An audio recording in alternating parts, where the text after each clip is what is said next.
15절에 있는 말씀 보니까 나오미가 이제 그 모압에서 그 떠나 다시 고향 땅으로 갈 때에 그 룻에게 이야기를 합니다.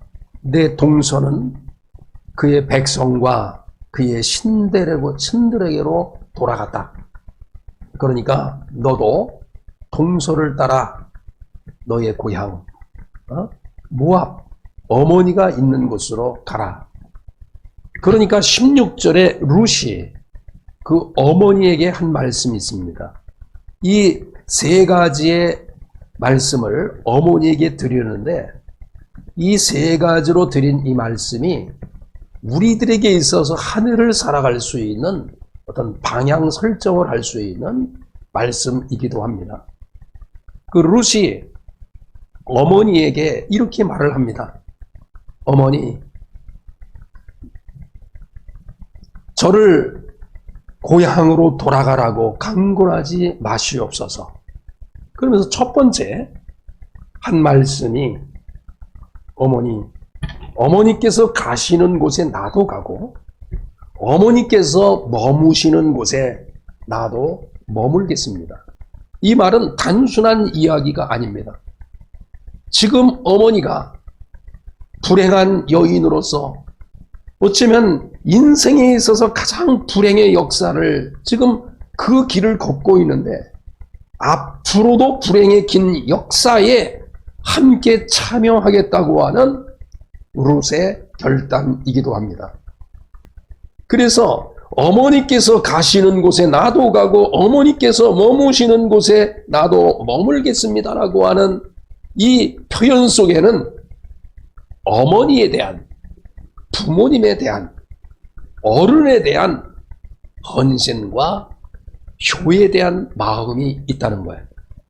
두 번째에 이 룻의 결단이 있었습니다. 그 16절에 이어서 나오는데 어머니께서 머무는 곳에 나도 머물겠다고 한 그 다음에 무슨 표현을 하고 있냐면 어머니의 백성이 나의 백성이 됩니다. 그런데 그 이방 나라의 한 여인이 어머니가 머무는 곳에 어머니가 가는 곳에 내가 가겠다고 말씀한 이후에 나는 어머니의 백성이 나의 백성이 됩니다라고 하는 이 고백은 현재 우리나라에서 전통적으로 한 피를 가지고 우리가 이 민족 안에서 살아가고 있는 우리 자신들에게 얼마나 부끄러움을 주는 메시지인지 몰라요.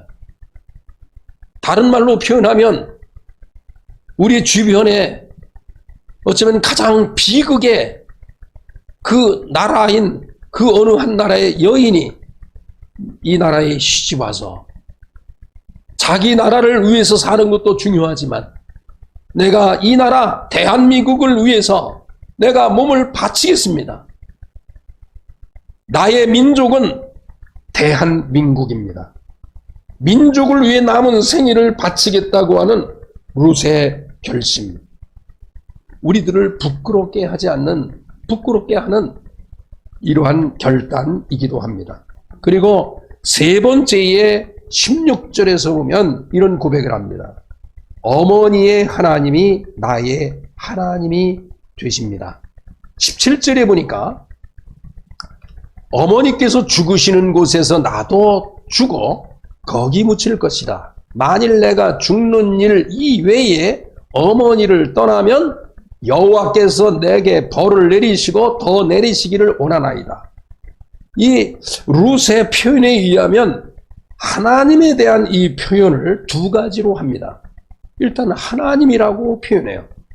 이 하나님이라고 하는 이 표현 속에는 지도하고 인도하는 데 있어서 가장 능력이 있으신 분, 이런 개념에서 하나님이라고 호칭을 하고 있는 걸 볼 수 있어요. 그리고 17절에 있는 말씀 보면 여호와라고 하는 이 표현을 합니다.